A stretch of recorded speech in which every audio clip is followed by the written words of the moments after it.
우리는 지난 주일에 복음을 소유한 사람들이 어떠한 삶의 태도로 살아야 하는가 그 말씀에 대하여 드렸습니다. 고린도전서 2장의 말씀을 통해서 그리스도인으로서 이제는 내가 내 능력, 내 지혜, 내 경험으로 살아가는 것이 아니라 내 방식대로 살아가는 것이 아니라 우리가 십자가를 바라보아야 한다라는 말씀을 드렸죠. 고린도전서에서 사도 바울이 말하고 있는 것은 이미 자신이 경험을 통해서 깨달은 것입니다. 아테네에서 자신의 능력과 자신의 지식으로 헬라 철학을 가진 사람들에게 복음을 논리적으로 선포한 바가 있었죠. 조금도 흐트러짐 없이 복음을 선포했습니다. 그렇지만 그것이 잘 되지 못했죠. 아테네에서는 복음의 성과를 거두지 못하고 낙심한 상태에서 고린도로 넘어오게 되었다라는 말씀을 드렸어요.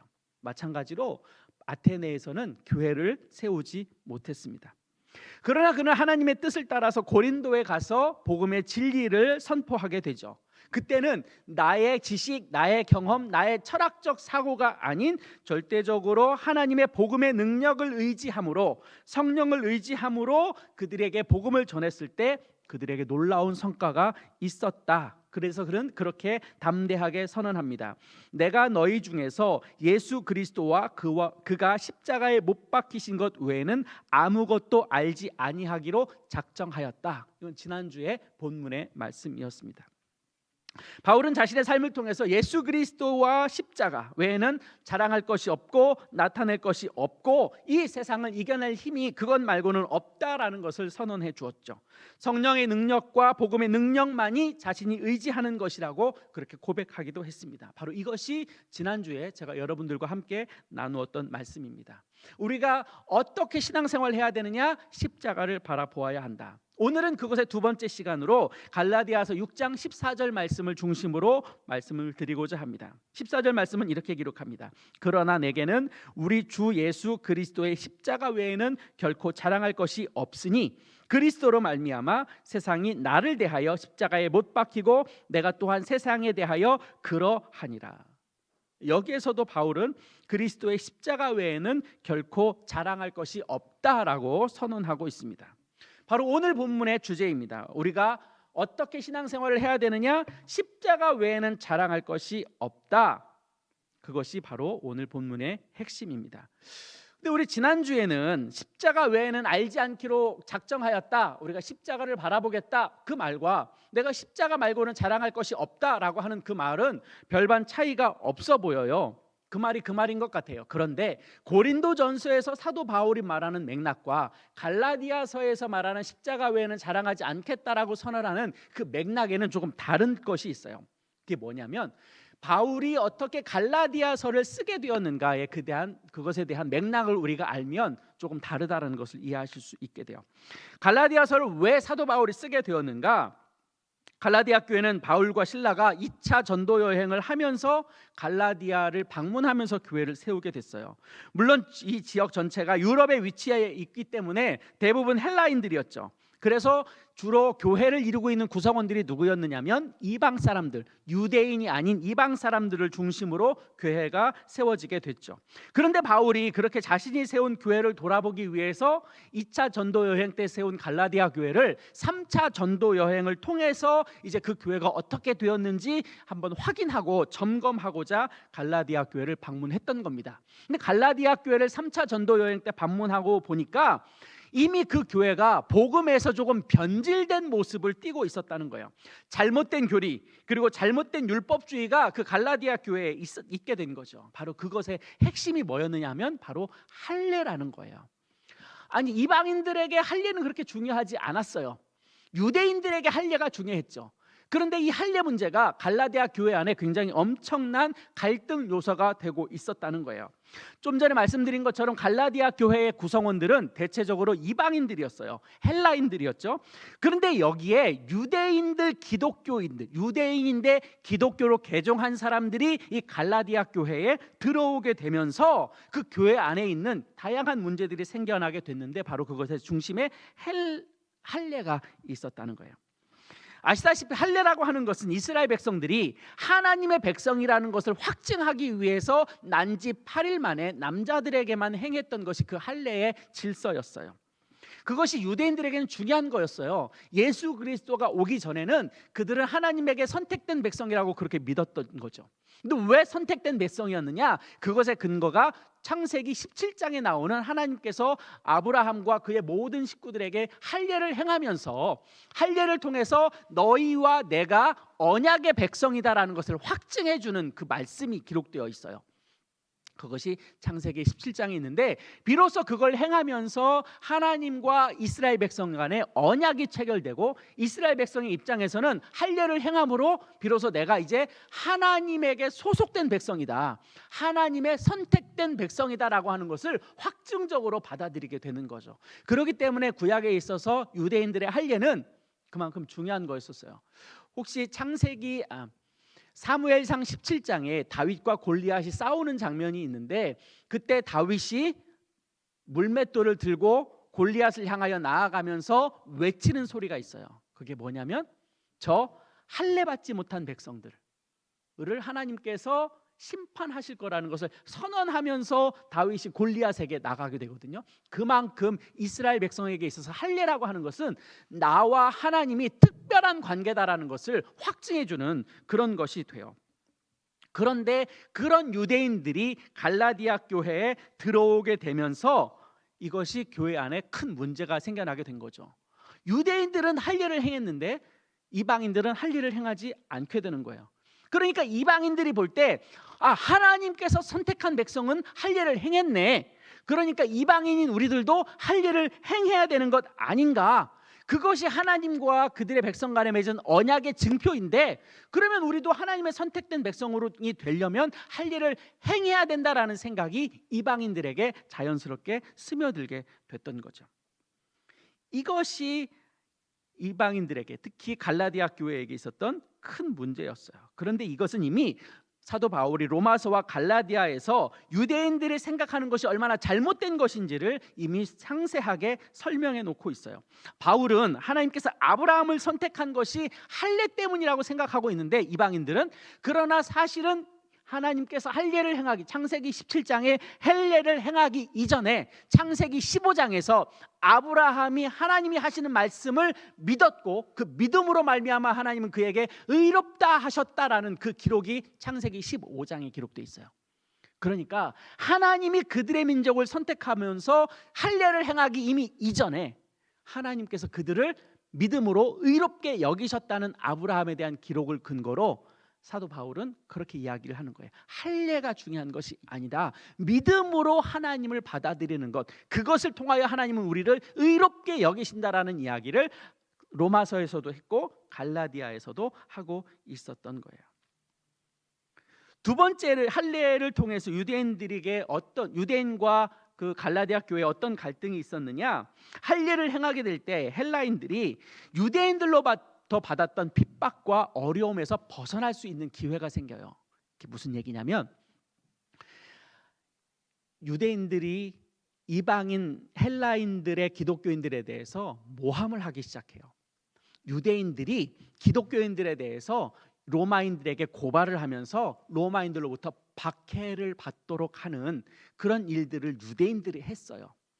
그러다 보니까 유대인이냐 비유대인이냐를 결정하는 그 근거가 뭐가 되느냐면 할례가 그 결정이 된 거예요. 그러니까 이방인인데 할례를 행하면 마치 유대인처럼 보이는 거죠. 유대교로 개종한 사람처럼 보이기 때문에 유대인들이 그를 고발하지 않아요. 그런데 할례를 행하지 않으면 저들은 이방인이라고 간주하기 때문에 로마인들에게 기독교인들을 고발하는 일들이 곧잘 많았어요. 그러다 보니까 이방인들이 받는 핍박, 또 기독교인이라고 받는 모욕, 로마인들이 기독교인들을 박해할 때 그 박해로부터 벗어날 수 있는 기회를 얻게 되는 것 때문에 이방인들이 할례를 행하는 일들이 있었던 거죠. 그래서 이방인들이 할례를 행했던 거예요. 그런데 이것에 대하여 사도 바울은 12절 13절에서 이렇게 말합니다.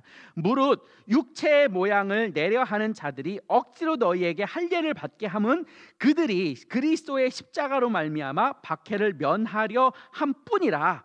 할례를 받는 그들이라도 스스로 율법은 지키지 아니하고 너희에게 할례를 받게 하려 하는 것은 그들이 너희의 육체로 자랑하려 함이라. 이 유대인들의 입장에서 보세요. 이방인들이 할례를 행해요. 그럼 어떤 마음이 드느냐면 우리가 옳았네. 우리가 할례를 지키는 것이 정당하네. 이방인들이 할례를 행하는 건 당연한 일이야. 또 이방인들이 할례를 행하는 걸 보면서 유대인들은 뿌듯한 마음을 갖게 되는 거예요. 이건 그럴듯해요. 생각해 보세요. 우리가 우리나라의 국기로 여기는 운동 종목이 있죠. 뭐죠? 태권도. 근데 그 태권도를 외국 사람들이 그 나라에서 태권도를 배우는 장면을 직접 목격한다고 해보세요. 그건 우리 입장에서 굉장히 뿌듯한 일이에요. 제가 남아공에 살면서 남아공에 선교사로 오신 이제 태권도 그 사범들이 좀 있으세요. 그분들이 현지인들 데리고 태권도를 가르치면서 이제 복음을 전하게 되는데 그 장면을 보면 굉장히 뿌듯한 마음이 들어요. 마치 그거랑 똑같은 거예요. 유대인의 입장에서 할례를 행하는 이방인들을 보면 유대인으로서 자긍심을 느끼는 것과 비슷한 맥락이에요. 그런데 사도 바울은 무엇을 지적하고 있느냐면 그들이 할례를 행하면서도 전통 가운데 유대인의 전통 가운데 있어 왔던 율법은 안 지킨다는 거예요. 율법이라고 하는 것 속에 할례도 행하게 되어 있는 거거든요. 율법의 내용 안에 할례 조항이 있는 거예요. 그런데 할례는 행하면서 율법은 행하지 않아. 그럼 이스라엘 백성들, 유대인들이 가지고 있는 생각에 모순이 생겨나게 되는 거죠. 어떻게 할례는 행하면서 율법은 안 지켜? 그런 율법이 어디 있어? 지키려면 다 지켜야지. 라고 하는 것이 지금 사도 바울이 말하고 있는 거예요. 육체를 자랑하려는 마음이 지금 사도 바울이 표현하고 있는 바로 그 마음입니다. 할례를 행한 이방인의 모습을 보면서 복음적인 이해, 성경적 말씀에 근거를 두지 않고 그냥 할례를 행했다, 그것 하나만으로 그냥 만족을 느끼는 거죠.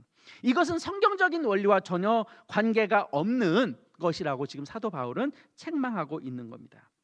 바울이 말하고 있는 것에 중요하게 생각해야 될 것은 유대인이 할례를 행하는 것은 하기는 하지만 실제로 율법을 지키지 않는다라는 것에 대해서 방점을 찍고 있는 겁니다.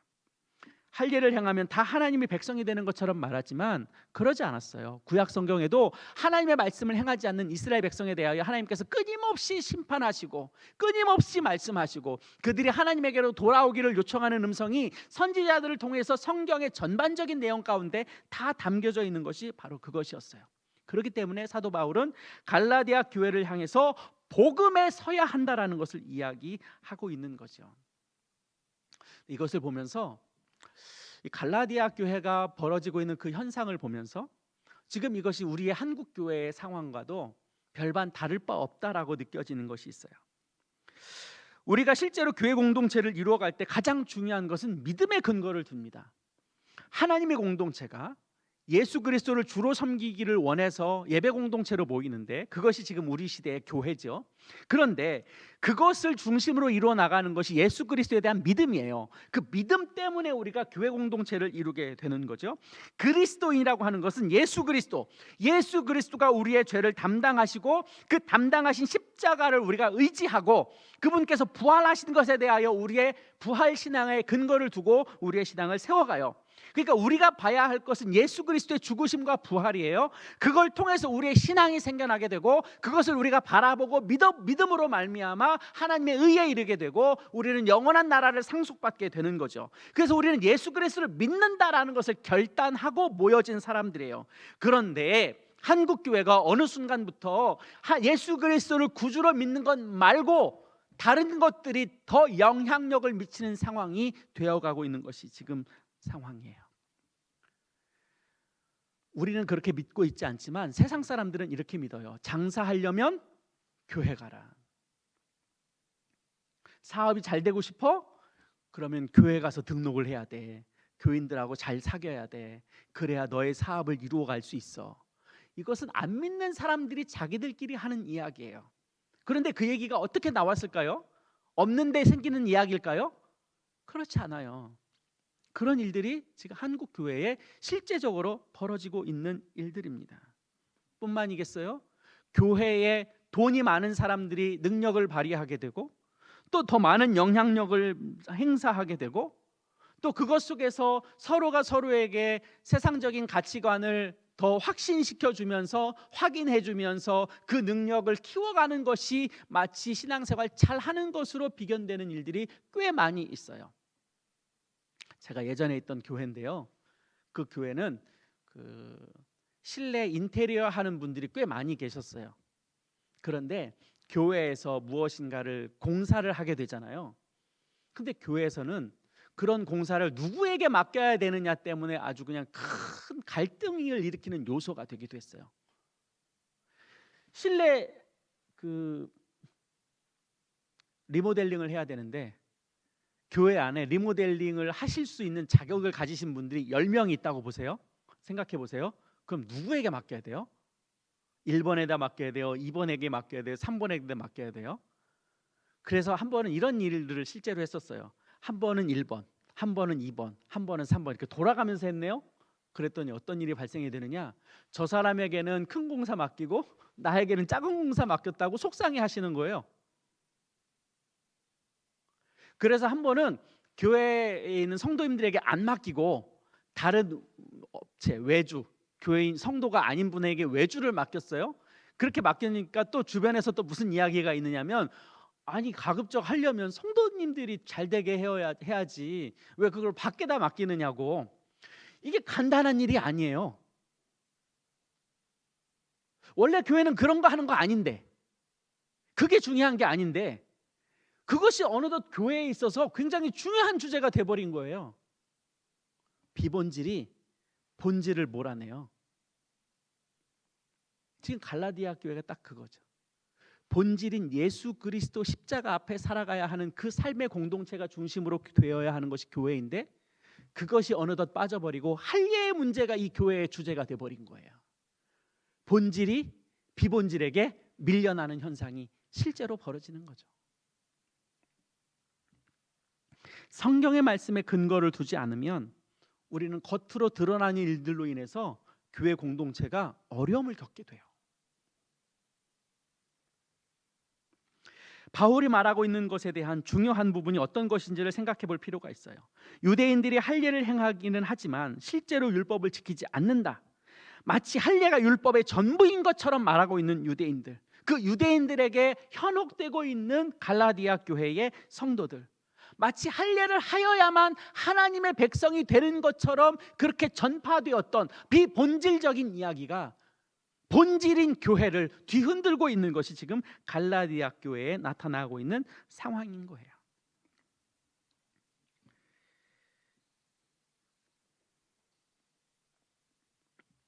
바울은 우리에게 분명히 이야기합니다. 우리 주 예수 그리스도의 십자가 외에는 결코 자랑할 것이 없느니라.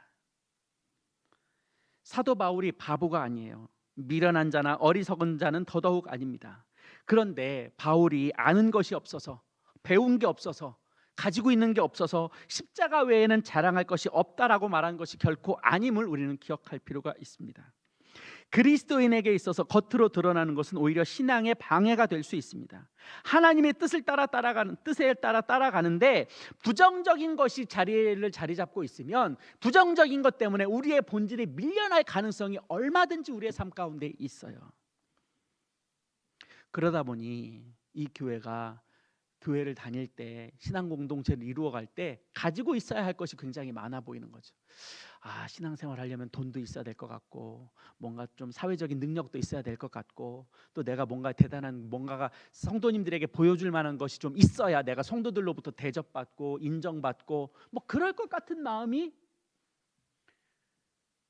있어요. 없지 않아요.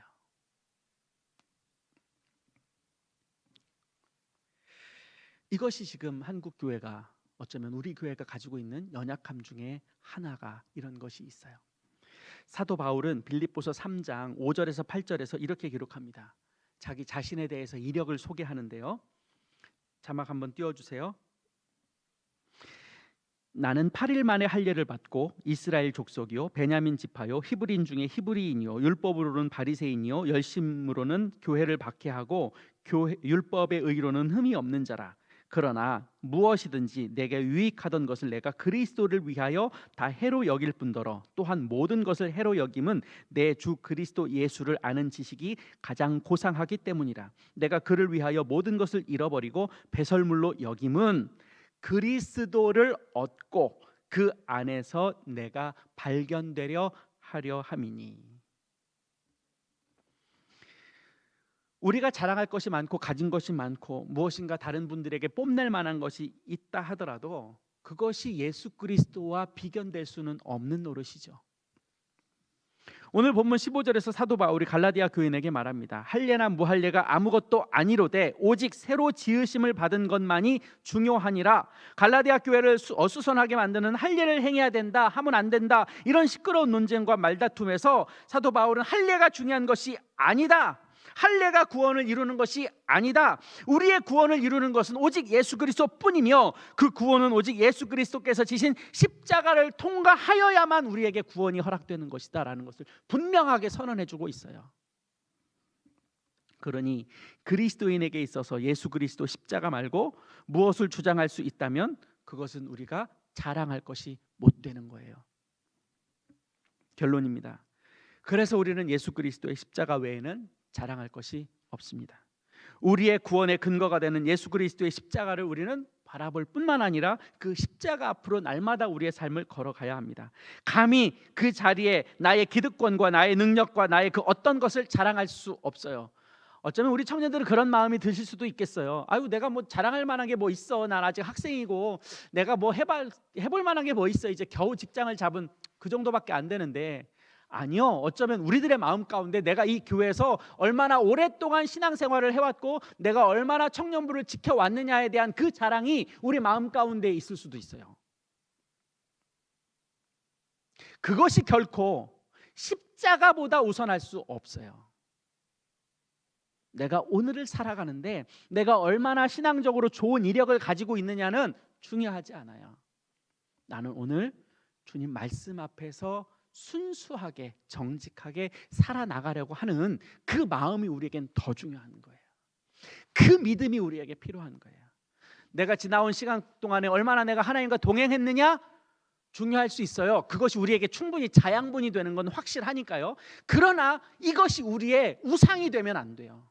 우리는 오늘 하나님 앞에 서 있는 모습으로 하나님과 내가 교제하는 관계 속에서 오늘을 살아가고 그 말씀의 교제 속에서 내가 십자가를 바라보는 그것이 우리의 삶의 중심이 되지 않으면 십자가는 언제나 우리의 삶의 후선순위로 밀리게 돼요.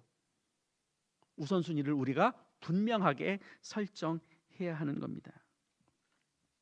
주님이 달린 십자가 아래에 있는 내 모습을 보면 내가 과연 어떤 존재인지를 깨닫게 돼요. 십자가를 바라보면 내가 얼마나 초라한지를 알게 돼요. 주님, 제가 잘못했습니다. 주님, 또 저를 위해 십자가를 주셨군요. 제가 또 이번 주도 변함없이 주님을 십자가에 못 박았군요. 주님을 부인했군요. 라고 하는 것이 우리의 삶의 가운데 나타나는 현상들이죠. 그리고 나서 우리가 그 십자가를 바라봄으로 인해서 내 정체를 확인하고 내가 이것밖에 되지 않는다라는 것을 내가 체득하게 될 때 우리는 다시 그 십자가를 바라볼 수 있게 돼요. 그분이 우리를 건지셨다라는 은혜가 우리 가운데 여전히 살아 움직이는 역사이기 때문에 우리는 비록 십자가에서 죽을 수밖에 없는 존재지만 우리가 다시 우리의 생명 대신 십자가를 바라봄으로 생명을 얻을 수 있는 근거를 얻게 돼요. 그래서 우리는 십자가가 우리의 죄가 묻히는 장소이고 내 자아가 깨지는 장소이지만 그 장소와 더불어 내가 기쁨을 회복하고 은혜를 회복할 수 있는 근거가 되는 것도 바로 십자가 앞이라는 것을 우리는 기억할 필요가 있죠. 그래서 본문 15절은 이렇게 말합니다. 오직 새로 지으심을 받은 것만이 중요하니라. 우리는 십자가 앞에서 새로 지음을 받는 거예요. 우리는 날마다 새로운 지음을 받아야 합니다. 복음으로 산다고 하는 것은 오늘 내가 복음으로 사는 것을 말합니다. 어제까지 내가 복음으로 살았으니 오늘은 괜찮아, 그것이 아니라 어제까지 내가 십자가 앞에서 살았음에도 불구하고 오늘도 내가 십자가 앞에서 살기를 결단하고 그 십자가를 믿고 바라보는 그 중심성, 우리가 이걸 놓치면 우리는 세상의 풍조에 흘려가는 존재일 수밖에 없는 거예요. 사랑하는 성도 여러분, 청년 여러분, 다시금 십자가 앞에 서는 것을 부끄러워하지 마시기를 바랍니다. 그 십자가 앞에 나의 죄를 묻고 그 다시 십자가를 바라봄으로 내가 주님을 의지하는 거예요. 내가 주님을 사랑하겠노라고 결단하는 거예요. 그럼에도 불구하고 내가 오늘 주님 앞에서 살아가겠노라고 내가 마음을 정하는 거예요. 우리 아까 드렸던 찬양의 고백이 있어요. 그 찬양 고백에 보면 이렇게 고백해요. 앞에는 내가 예수를 부인했고 예수를 십자가에 못 박았고 그렇게 고백하지만 그 2절 후렴 부분에는 이렇게 고백해요. 내가 예수를 당신을 다시 바라봅니다. 내가 예수를 당신을 사랑합니다. 당신이 행하신 일 흔들리지 않는 사랑, 깨지지 않는 약속 내가 붙들겠습니다. 그래서 내가 예수를 당신을 다시 바라봅니다. 이것이 우리의 신앙인 거죠. 그래서 우리에게는 예수 그리스도의 십자가 말고는 우리에겐 방법이 없어요. 날마다 우리가 그 십자가 앞에 서야 되는 것을 기억하고 다시 우리의 믿음을 정할 수 있었으면 좋겠습니다. 우리 이 찬양 그 후렴 뒷부분만 한번 찬양했으면 좋겠습니다. 이렇게 찬양할게요. 예수 참사람과 평화의 주님, 소망 없이 멀어진 우리를 하나님과 온전히 화목케 하기 위해 십자가로 막힌 담 허무셨네. 내가 예수를 당신을 다시 바라봅니다. 이렇게 연결해서 찬양하도록 하겠습니다.